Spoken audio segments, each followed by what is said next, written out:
ആക്കി മാറ്റി നിയന്ത്രിക്കാൻ പഠിക്കണം. 1 കോടി രൂപ കിട്ടിയാൽ 1 രൂപ ചെലവാക്കണം. എന്ത് ചെയ്യണം? നേരെ കൊണ്ടുപോയിട്ട് അതിന് 2 കോടിയാക്കാൻ പറ്റിയിട്ടുള്ള ഏതെങ്കിലും നല്ല പ്രൊജക്റ്റിലേക്ക് ഇൻവെസ്റ്റ് ചെയ്തിട്ട് ആ 1 കോടി ലാഭം ഉണ്ടാക്കിയിട്ട് മറ്റേ പൈസ ചെലവാക്കാം. എങ്ങനെ ഉണ്ടാവും? അപ്പൊ എന്ത് സംഭവിക്കും? നമ്മള് കിട്ടിയ പൈസ അവിടെ ഉണ്ടാവുകയും ചെയ്യും, ലാഭം കൊണ്ട് കളിക്കാം. ഇതാണ് സാധാരണക്കാർക്ക് അറിയാത്തത്. നിങ്ങള് ഈ റിച്ച് ഡാഡ് പൂർ ഡാഡ് എന്ന് പറഞ്ഞ ബുക്ക് ഉണ്ട്, വായിച്ചിട്ടുണ്ട് ആരെങ്കിലും ഒക്കെ? ഓക്കെ, വായിക്കാത്തത് കേട്ട് പറഞ്ഞുതരാം. അതായത് അപ്പൊ ഇതിന്റെ പേരെന്തായിരുന്നു? റോബർട്ട് കിയോസാക്കി എന്ന വ്യക്തി ചെറുപ്പത്തിലെ തന്നെ 2 അച്ഛനുണ്ട് അദ്ദേഹത്തിന്. നെഗറ്റീവ് വിചാരിക്കണ്ട. അതായത് ഒന്ന് ബയോളജിക്കൽ അച്ഛനും മറ്റൊന്ന് സ്വന്തം അപ്പുറത്തെ അവന്റെ കൂട്ടുകാരന്റെ അച്ഛനും. ആ കൂട്ടുകാരന്റെ പേരെന്തായിരുന്നു? എന്തെങ്കിലും ആവട്ടെ. ഓക്കെ, അപ്പൊ ഇവന്റെ അച്ഛൻ, അതായത് ഈ റോബർട്ടിന്റെ അച്ഛൻ ഒരു എംപ്ലോയി ആണ്. അദ്ദേഹത്തിന് ഒരു മാസം ശമ്പളം കിട്ടുന്നുണ്ട്. അപ്പുറത്തെ വീട്ടിലെ കൂട്ടുകാരന്റെ അച്ഛൻ ഒരു ബിസിനസ്സുകാരനാണ്. അപ്പൊ ഈ റോബർട്ടിന്റെ അച്ഛൻ പഠിപ്പിക്കുന്നത്, മോനെ ഇവിടെയുള്ള എല്ലാ പ്രശ്നങ്ങൾക്കും കാരണം പണമാണ്. ആര് പഠിപ്പിക്കണത്? റോബർട്ടിന്റെ അച്ഛൻ. കൂട്ടുകാരന്റെ അച്ഛൻ പഠിപ്പിക്കുന്നത് എന്താ? പണമില്ലാത്തതാണ് ഈ ലോകത്തിലെ ഏറ്റവും വലിയ പ്രശ്നം. അദ്ദേഹം പഠിപ്പിക്കുന്നു. നിങ്ങൾ ഏത് യോജിക്കുന്നു? രണ്ടാമത്തെ. ഏതാണ്? അല്ലെ? റോബർട്ട് അച്ഛൻ പറയുന്നത് പണമാണ് ഇവിടെയുള്ള എല്ലാ പ്രശ്നങ്ങളും. ഇവിടെ പറയുന്നു പണമില്ലാത്തതാണ് എല്ലാ പ്രശ്നവും. അല്ലെ? ഞാൻ ഇവിടെ നിൽക്കുള്ളൂ. എങ്ങനെയാണ്? പണമില്ലാത്തതാണ് ഇവിടുത്തെ എല്ലാ പ്രശ്നങ്ങളും കാരണം.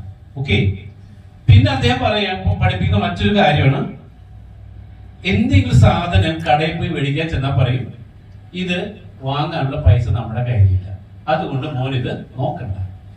ഇവന്റെ അച്ഛൻ എന്ത് പഠിപ്പിക്കും? ഈ സാധനം നമുക്ക് ആവശ്യമുണ്ട്, ഇത് വാങ്ങാൻ നമ്മുടെ കയ്യിൽ പൈസ ഇല്ലത് എങ്ങനെ ഉണ്ടാകും? എങ്ങനെ? ഈ സാധനം വാങ്ങാനുള്ള പണം നമ്മൾ എങ്ങനെ ഉണ്ടാക്കും? ഇവൻ എന്ത് പറയും? അത് വാങ്ങണ്ട, വേണ്ട, നമുക്ക് അതിനുള്ള സാമ്പത്തികമായിട്ടുള്ള അല്ലെ കയ്യിൽ നമ്മുടെ പൈസ ഇല്ല, അതുകൊണ്ട് മോനെ കൊക്കിലത് കൊത്താതും ഇത് നമുക്ക് വേണ്ട. അവരെന്ത് പറയും? അത് ഉണ്ടാക്കാനായിട്ട് എന്ത് ചെയ്യണം? ഓക്കെ, ഇങ്ങനെ നിരവധി അനവധി കാര്യങ്ങളാണ് ഈ പൈസയെ കുറിച്ച് നമ്മൾ പഠിപ്പിക്കും, അല്ലെ? പഠിച്ചത്. ഇതിൽ ഏറ്റവും കൂടുതൽ പഠിച്ചതായിരിക്കും റോബർട്ടിന്റെ അച്ഛൻ പഠിപ്പിച്ചത്. നമ്മളൊക്കെ കേട്ടേക്കണം. ശരിയാണോ? അല്ലെ? അതായത് പറയണത്, നാം ആദ്യം പൈസ ഉണ്ടാക്കണമെങ്കിൽ നമ്മുടെ ഇന്നർ വേൾഡ് ശരിയാക്കണം പറയാം. എങ്ങനെ? നമ്മുടെ അകം, അല്ലെ? നമ്മുടെ അകത്ത് കയറിയിട്ടുള്ള കുറെ ചിന്തകളുണ്ട്, അല്ലെ? ഇത് മാറ്റാതെ നമുക്ക് രക്ഷപ്പെടാൻ പറ്റില്ല. എങ്ങനെ? പണത്തെ കുറിച്ച് നമുക്കുള്ള കുറെ മോശമായിട്ടുള്ള ചിന്ത ചെറുപ്പത്തിലെ പഠിപ്പിച്ചു തന്നിട്ടുണ്ട്. പണം ഉള്ളവൻ ദരിദ്രവാസിയാണ്, അല്ലെ? പണമുള്ളവൻ അത്യാഗ്രഹിയാണ്, പണമുള്ളവൻ ക്രിമിനലാണ്. ഇപ്പോ പേര് പറഞ്ഞല്ലേ, ഷിബു, എത്ര കുട്ടികളുണ്ട്? എക്സാമ്പിൾ ആയിട്ട് ഷിബുവും മോനും കൂടെ റോഡിൽ കൂടെ നടന്നു പോകും.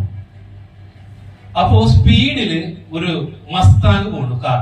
മസ്താങ് കാർ 60 ലക്ഷം റേറ്റ്. അതിന്റെ സൗണ്ട് എന്ന് വെച്ചാൽ കേട്ടില്ല, മസ്താങ്ങിന്റെ സൗണ്ട് ഭയങ്കര സൗണ്ട് ആ കാർ ഊന്ന് വെച്ച് പോകുന്നു. അപ്പോ ഷിബു എന്ത് പറയും? നമ്മളെന്ത് പറയും? ആസ് എ ഹ്യൂമൻ ബീങ് ഇങ്ങനെ കാറ് പൊട്ടിയൊക്കെ പറത്തി സ്പീഡിൽ പോകണം, അല്ലെ? സീന എന്ത് പറയും നമ്മള്? എന്ത് അഹങ്കാരിയാണ് അവന്റെ അമ്മയ്ക്ക് ഇത്ര കിട്ടിയ റോഡാണ് പറയൂലേ? അവൻ ഈ പോക്ക് എവിടെ ചെന്ന് അവസാനിക്കും, അല്ലെ? ഇതൊക്കെയാണ് വായുഗുളിക മേടിക്കാൻ പോണെന്ന്, അല്ലെ? ഇതിന് പകരം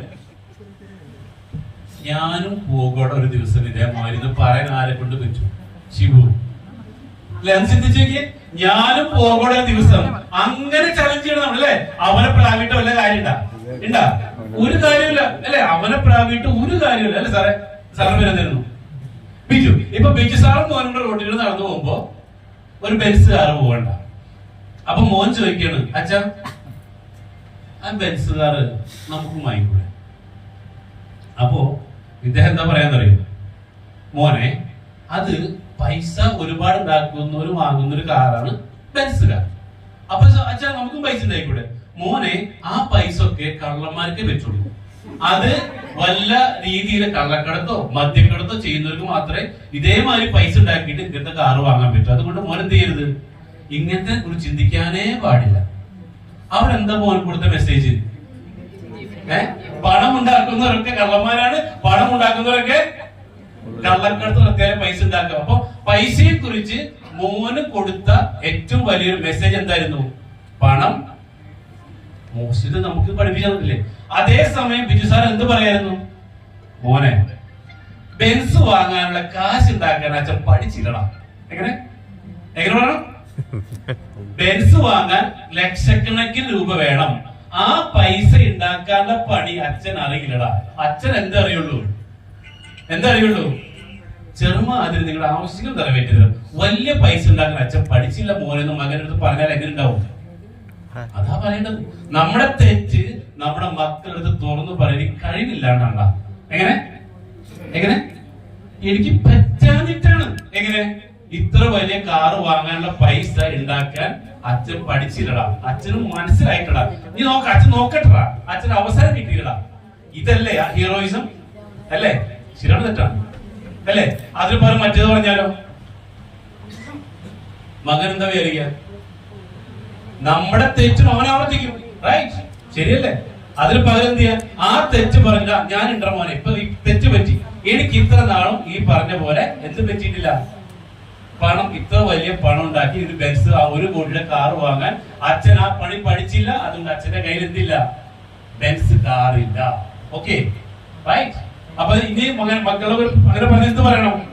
സ്വയം തെറ്റെന്ന് എന്ത് പറയാ? അഡ്മിറ്റ് ചെയ്തേക്കാം. എന്താ ഗുണം അതുകൊണ്ട്? അപ്പൊ മോൻ പറയാ,